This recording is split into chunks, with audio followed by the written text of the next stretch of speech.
जैसा कि हम जानते हैं कि पोटेंशियल एनर्जी डिफाइंड नहीं है, पोटेंशियल एनर्जी में चेंज डिफाइंड है। तो और वो चेंज कैसे डिफाइंड है? वो चेंज डिफाइंड है कि change in potential energy is negative of the work done by electrostatic force यानी कंजर्वेटिव फोर्स। तो यहाँ पे भी यही करते हैं हम कि हमारे पास दो पॉइंट चार्ज से बना हुआ एक सिस्टम है, एक तो कैपिटल क्यू चार्ज और एक स्मॉल क्यू चार्ज जो कि यहाँ से आर दूरी पर है। अब जैसे ही स्मॉल क्यू चार्ज को फिक्स्ड चार्ज है कैपिटल क्यू, उसकी प्रेजेंस में जब हम यहाँ पे रखेंगे तो इसका जब इस पे इलेक्ट्रिक फील्ड का फोर्स लगेगा, इलेक्ट्रोस्टैटिक फोर्स फील्ड, वो आउटवर्ड ही लगेगा क्योंकि दोनों पॉजिटिवली चार्ज पार्टिकल हैं। तो ये इस फोर्स के कारण थोड़ा सा डिस्प्लेसमेंट ले लेता है डी आर। डी आर बहुत स्मॉल डिस्प्लेसमेंट है, इतना छोटा है कि दूरी आर और r plus d r almost आ रही है। तो स्मॉल डिस्प्लेसमेंट के दौरान इसके ऊपर जो फोर्स लग रहा है इलेक्ट्रोस्टैटिक फोर्स, वो चेंज नहीं हो रहा है, वो ऑलमोस्ट कांस्टेंट ही है। तो छोटे से डिस्प्लेसमेंट में इस इलेक्ट्रोस्टैटिक फोर्स का किया गया छोटा सा वर्डन। इस छोटे से पार्टिकल पे इस चार्ज के कारण जो इलेक्ट्रोस्टैटिक फोर्स लग रहा है उसका छोटा सा वर्डन का एक्सप्रेशन लिख देते हैं। और इलेक्ट्रोस्टैटिक फोर्स और डिस्प्लेसमेंट सेम डायरेक्शन में, तो इनके बीच का एंगल 0 डिग्री रहेगा, तो ये आ जाएगा रिजल्ट। इलेक्ट्रोस्टैटिक फोर्स की वैल्यू दोनों पॉइंट चार्जेस के बीच में डिस्टेंस के साथ चेंज होगी।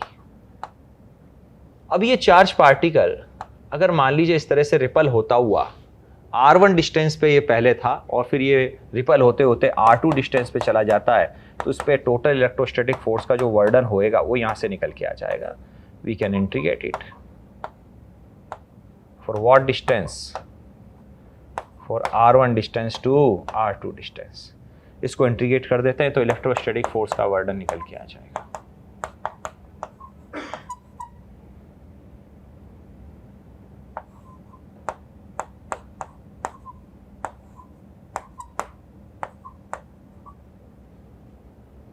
ये इलेक्ट्रोस्टैटिक फोर्स का वर्डन निकल के आ जाएगा।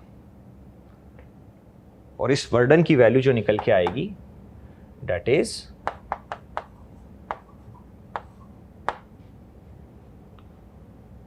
One upon R1 minus 1 upon R2। ये इलेक्ट्रोस्टैटिक फोर्स का वर्डन आ जाएगा।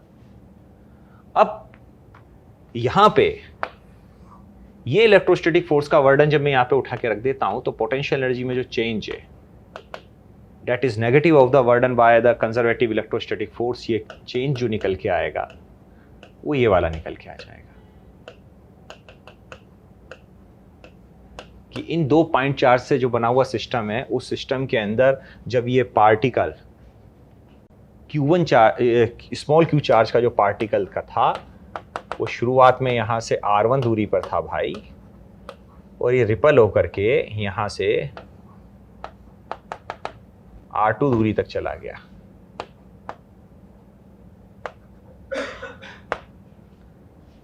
तो इलेक्ट्रोस्टैटिक फोर्स ने इतना वर्क किया, तो इस सिस्टम की पोटेंशियल एनर्जी में टोटल इतना चेंज आ गया। एंड दिस चेंज यानी कि final potential energy minus initial potential energy is equal to KQ small q by R2 minus KQ by R1। ये आ जाएगा, ये चेंज इन पोटेंशियल एनर्जी आ गया।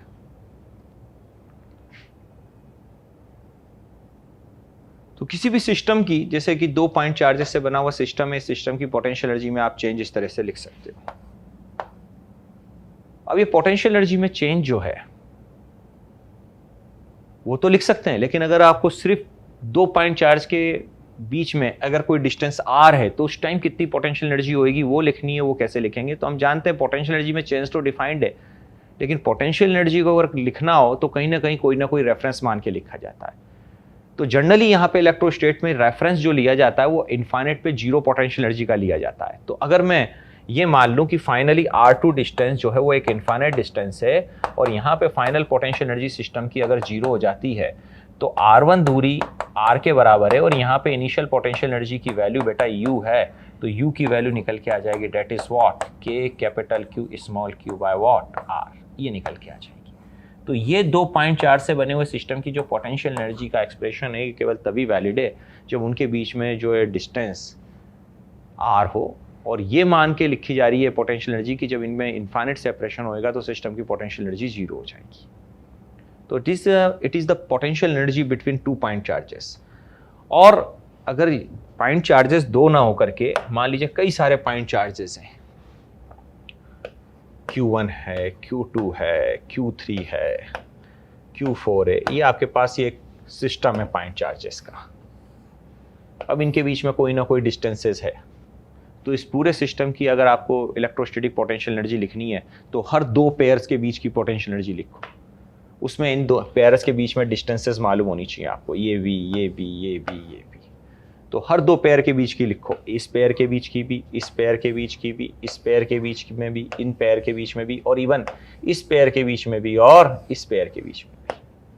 जो भी पेयर्स बन रहे हैं वो पोटेंशियल एनर्जी आप लिखिए और ये मान के लिखिए कि इनफाइनाइट पे जीरो है, और फिर उन सारी पोटेंशियल एनर्जी का सम कीजिएगा तो आपके पास पूरे सिस्टम की पोटेंशियल एनर्जी निकल के आ जाएगी। एक खास बात और बता दें कि ये जो इलेक्ट्रोस्टैटिक पोटेंशियल एनर्जी का ये जो रिजल्ट आया है, इसमें चार्जेस की वैल्यू हमेशा आप साइन के साथ पुट कीजिएगा। Put the value of charges always with sign, sign के साथ पुट कीजिएगा। अगर दो पॉइंट चार्जेस के बीच में एक प्लस का एक माइनस का है तो जो प्लस का है उसकी वैल्यू प्लस में डालिए, जो माइनस का माइनस में डालिए, दोनों माइनस के हैं तो माइनस में डालिएगा। और इसके बाद में अगर मान लीजिए आपके पास कोई सिस्टम है तो उसमें मान लीजिए आपके पास ये जो चार्जेस हैं इसमें जो प्लस का हो उसकी वैल्यू प्लस में लिखना, जिसके वैल्यू माइनस में है उस चार्ज की वैल्यू माइनस में लिखना, तो पोटेंशियल एनर्जी भी प्लस और माइनस में आ जाएगी बिटवीन टू पॉइंट चार्जेस। और फिर आप उनका नेट सम कर दीजिए, स्केलर क्वांटिटी है पोटेंशियल एनर्जी तो उनका स्केलर सम हो जाएगा। तो it is the potential energy between two point charges और यह चार्जेस का सिस्टम। अब इसके बाद आता है electric potential between two point charges या electric potential due to any point charge. तो इलेक्ट्रिक पोटेंशियल भी पोटेंशियल एनर्जी की तरह ही डिफाइंड नहीं है, इलेक्ट्रिक पोटेंशियल में भी चेंज डिफाइंड है। और इलेक्ट्रिक पोटेंशियल भी आपको कहीं लिखना हो तो कहीं ना कोई रेफरेंस माना जाता है और जनरली रेफरेंस इनफाइनाइट पे जीरो मान के ही इलेक्ट्रिक पोटेंशियल लिख लिया जाता है। और इलेक्ट्रिक पोटेंशियल में चेंज जैसे डिफाइन किया गया है कि चेंज इन इलेक्ट्रिक पोटेंशियल को लेटर V से बताया जाता है। तो change in electric potential is equal to change in potential energy per unit charge. जैसे कि हमने यहां पे भी डिस्कशन किया कि एक कैपिटल Q चार्ज है और इस कैपिटल Q चार्ज को मैं फिक्स रखता हूं, इस कैपिटल Q चार्ज से R दूरी पर ये स्मॉल q चार्ज था, ये R1 दूरी पर था, उसके बाद में ये रिपल होकर के R2 दूरी तक चला गया। तो ये दो पॉइंट के बीच में चला, यहां से लेकर के यहां तक। तो डिस्टेंस यहां से बदल करके R1 दूरी से बदल करके डिस्टेंस अब इसकी R2 हो गई। तो इन दोनों पॉइंटों के बीच में जब ये रहा तो यहां पे इन दो पॉइंटों के बीच में जब ये चार्ज चल के गया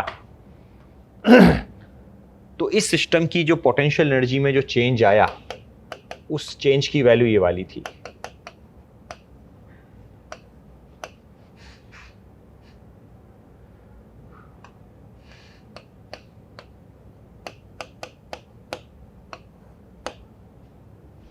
और इस चेंज को मैं यहां पे अगर लिख देता हूं तो मेरे पास इन दोनों पॉइंटों के बीच में इस कैपिटल Q चार्ज के कारण इन दोनों पॉइंटों के बीच में इलेक्ट्रिक पोटेंशियल में कितना चेंज होएगा वो निकल के आ जाएगा और उसकी वैल्यू ये वाली हो जाएगी।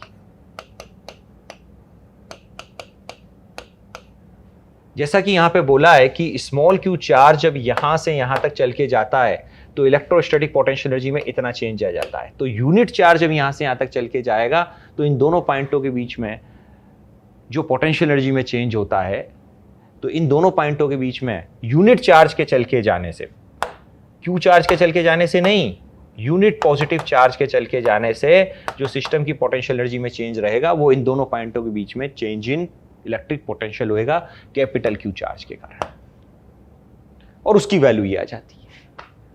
तो हम आगे फर्दर ये सा कंसिडरेशन ले सकते हैं कि कोई कैपिटल Q चार्ज अगर किसी जगह पे है तो इसके कारण कोई भी दो पॉइंट जो होंगे R1 दूरी पर ये पॉइंट और ये R2 दूरी पर ये दूसरा पॉइंट, इन दोनों पॉइंटों के बीच में जो इलेक्ट्रिक पोटेंशियल में चेंज होएगा वो चेंज इन इलेक्ट्रिक पोटेंशियल हमारे पास ये निकल के आ जाएगा, डेट इज के क्यू 1/R2 माइनस 1/R1।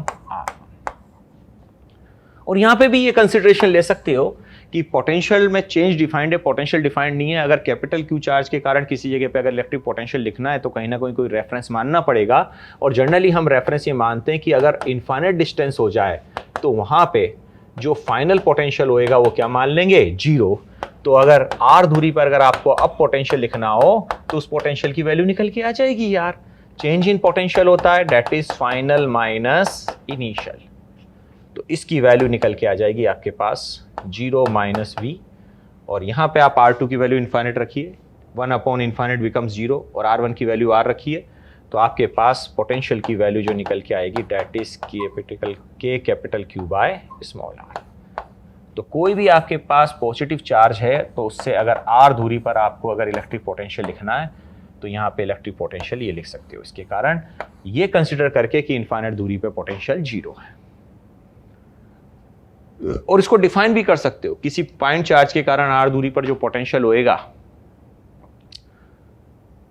वो यूनिट पॉजिटिव टेस्ट चार्ज को इनफाइनाइट से यहां तक लाने में किया गया एक्सटर्नल एजेंट का वर्डन के बराबर होएगा।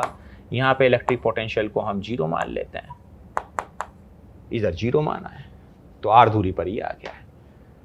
क्योंकि हम एक्सटर्नल एजेंट से बात कहेंगे कि यूनिट पॉजिटिव टेस्ट चार्ज को यहां से यहां तक लेके आओ, तो उसको लाने में जो वर्डन होगा उसकी बात हम कर रहे हैं, तो उस दौरान कर रहे हैं जो वो पॉइंट चार्ज को स्लोली लेके आ रहा है। और वो जब स्लोली लेके आएगा, कोई से भी रास्ते से लेके आए, स्लोली लेके आ रहा है, तो काइनेटिक एनर्जी में चेंज नहीं होगा, नेट वर्डन 0 होगा, क्योंकि इस पॉइंट चार्ज के ऊपर 2 फोर्स वर्क कर रहे होंगे, एक इलेक्ट्रोस्टैटिक फोर्स और एक एक्सटर्नल एजेंट का वर्क डन। एक्सटर्नल एजेंट का फोर्स और इलेक्ट्रोस्टैटिक फोर्स, उन दोनों का नेट वर्डन यहां पर स्लोली लाने में 0 हो जाएगा।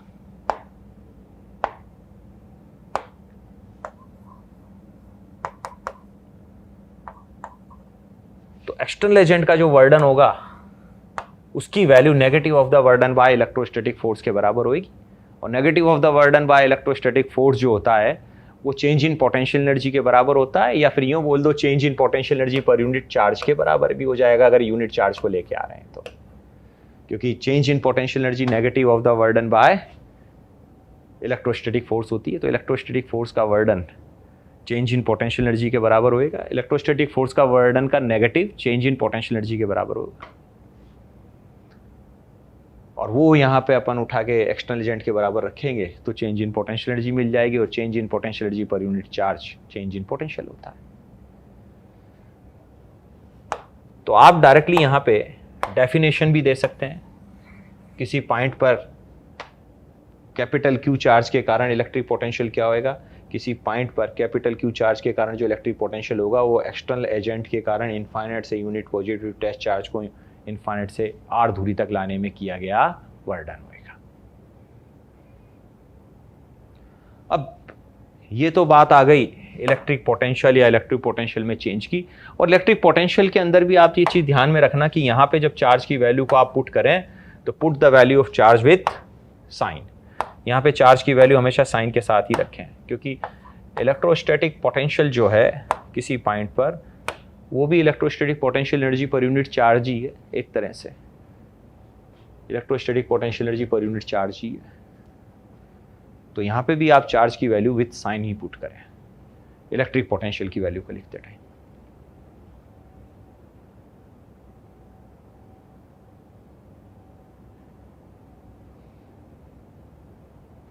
अब यहां पे हम बात करेंगे इलेक्ट्रिक डाइपोल को अगर यूनिफॉर्म इलेक्ट्रिक फील्ड के अंदर रख दिया जाता है तो इलेक्ट्रिक डाइपोल की पोटेंशियल एनर्जी क्या होती है। तो इलेक्ट्रिक डाइपोल की जो पोटेंशियल एनर्जी होगी, जैसे कि ये यूनिफॉर्म इलेक्ट्रिक फील्ड है, यूनिफॉर्म इलेक्ट्रिक फील्ड के अंदर इलेक्ट्रिक डाइपोल की पोटेंशियल एनर्जी, तो पोटेंशियल एनर्जी तो डिफाइंड है ही नहीं, उसमें चेंज डिफाइंड है। तो इलेक्ट्रिक डाइपोल की यूनिफॉर्म इलेक्ट्रिक फील्ड के अंदर अगर पोटेंशियल एनर्जी बतानी होती है तो कोई ना कोई रेफरेंस लिया जाता है। तो यूनिफॉर्म इलेक्ट्रिक फील्ड के अंदर रेफरेंस इस कंडीशन में ये माना जाता है कि अगर इलेक्ट्रिक डाइपोल ऐसे है इलेक्ट्रिक फील्ड के परपेंडिकुलर 90 डिग्री का एंगल है डाइपोल मूवमेंट का इलेक्ट्रिक फील्ड के साथ, तो इस कंडीशन में डाइपोल की पोटेंशियल एनर्जी 0 है। इस कंडीशन में पोटेंशियल एनर्जी जीरो मान के अब आप इलेक्ट्रिक डाइपोल की पोटेंशियल एनर्जी लिख सकते हैं। अब आगे बात करते हैं, जैसे कि मान लीजिए आपके पास कोई इलेक्ट्रिक डाइपोल है यूनिफॉर्म इलेक्ट्रिक फील्ड के अंदर, और ये इलेक्ट्रिक डाइपोल इस इलेक्ट्रिक फील्ड ई के साथ कोई ना कोई सर्टेन एंगल बना रहा है। तो इस इलेक्ट्रिक डाइपोल के ऊपर इलेक्ट्रिक फील्ड में जो टॉर्क लगेगा उस टॉर्क की वैल्यू हो जाएगी P cross E। This is the torque on electric dipole in uniform electric field. और इस टॉर्क की वैल्यू को आप ऐसे भी लिख सकते हो PE sine theta. P cross E करेंगे तो डायरेक्शन इस टॉर्क की क्लॉकवाइज ही आएगी।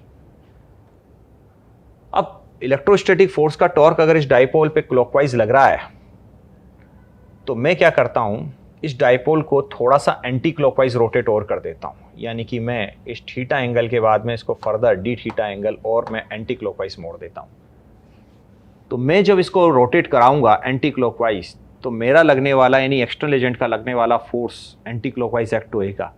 और स्लोली रोटेट कराएंगे तो छोटा सा एंगल रोटेट कराने में एक्सटर्नल एजेंट का छोटा सा वर्डन और इलेक्ट्रिक फील्ड इंटेंसिटी का छोटा सा वर्डन रोटेट कराने में मिला करके जीरो हो रहा है।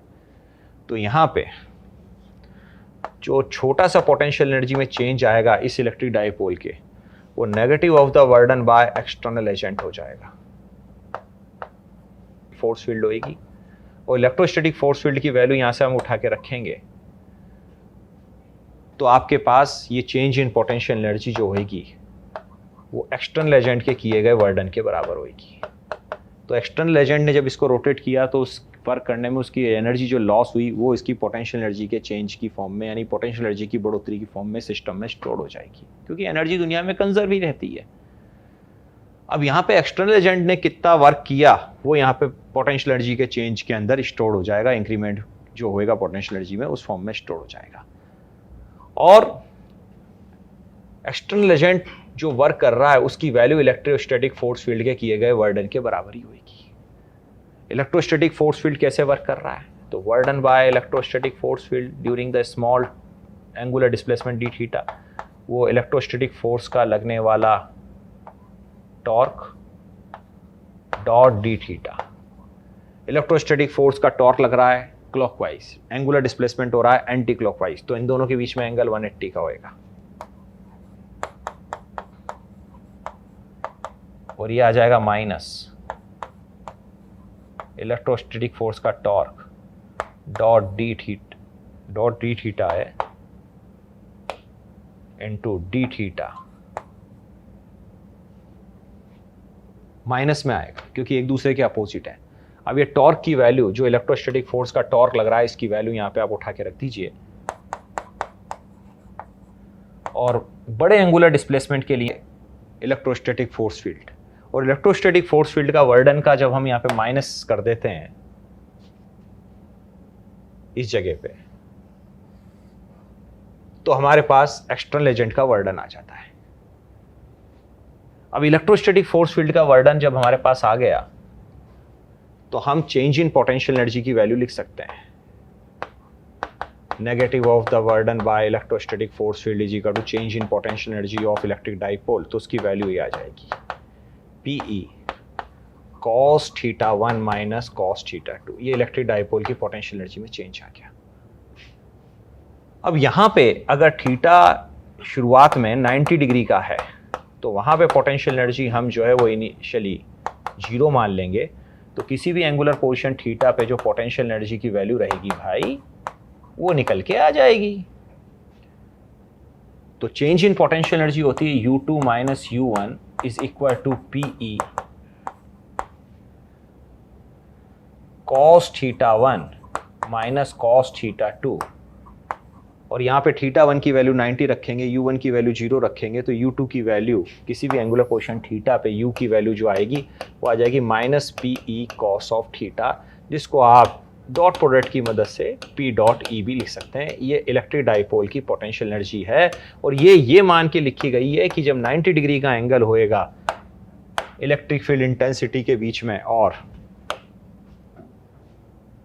डाइपोल मूवमेंट के बीच में, तो इस टाइम पोटेंशियल एनर्जी हमने 0 कंसिडर करी है इनिशियली। इस चीज़ को कंसिडर करते हुए किसी भी एंगुलर पोजीशन थीटा पे जब आपके पास कोई इलेक्ट्रिक डाइपोल होएगा, इलेक्ट्रिक फील्ड और डाइपोल मूवमेंट के बीच में कोई भी एंगल थीटा बन रहा होगा, तो उस टाइम इस अरेंजमेंट की जो इलेक्ट्रोस्टैटिक पोटेंशियल एनर्जी वो ये होगी।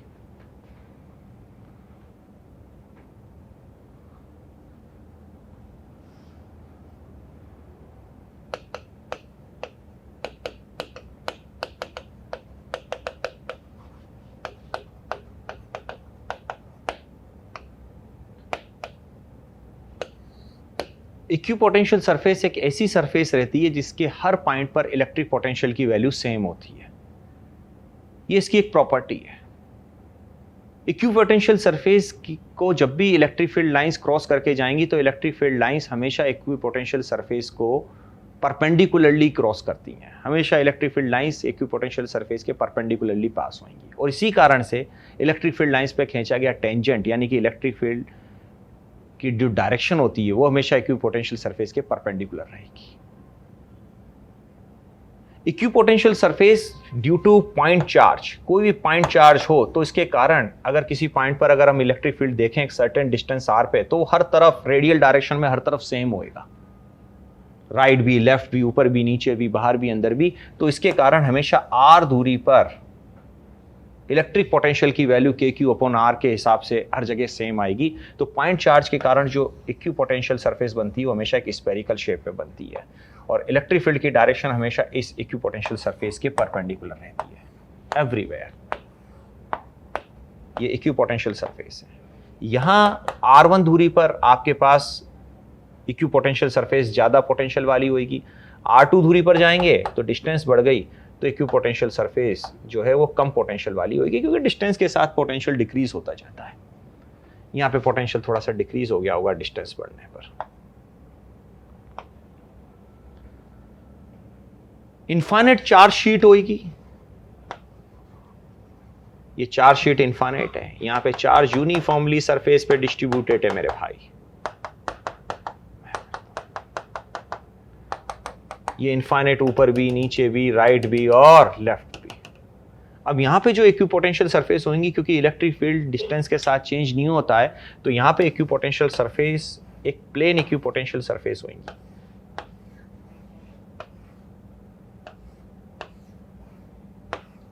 यहाँ पे पोटेंशियल थोड़ा ज़्यादा होगा, यहाँ पे कम होगा, यहाँ पे और कम होएगा।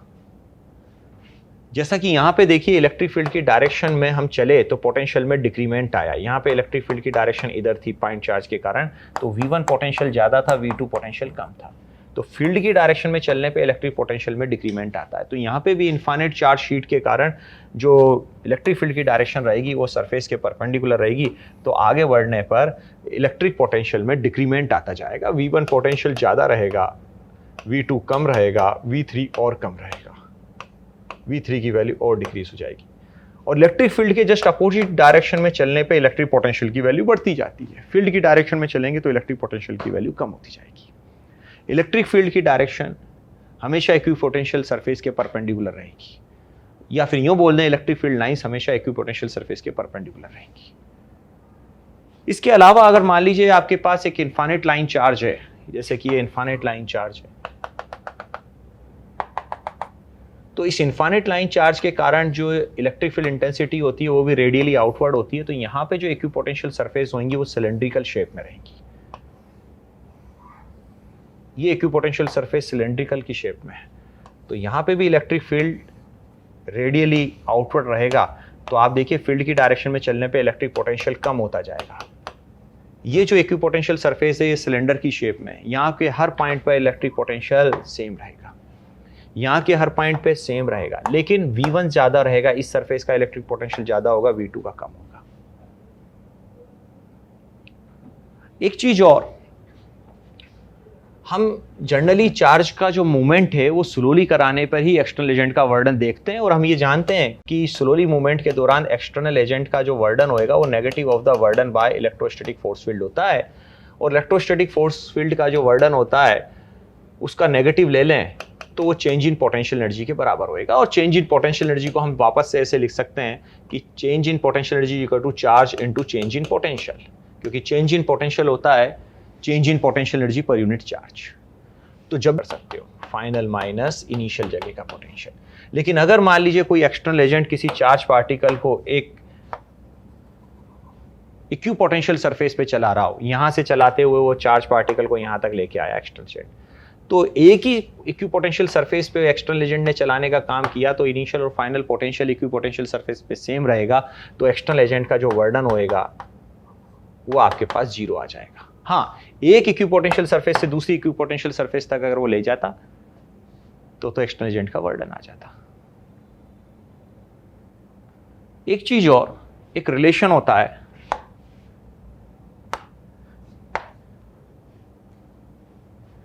इलेक्ट्रिक फील्ड इंटेंसिटी और इलेक्ट्रिक पोटेंशियल के बीच में।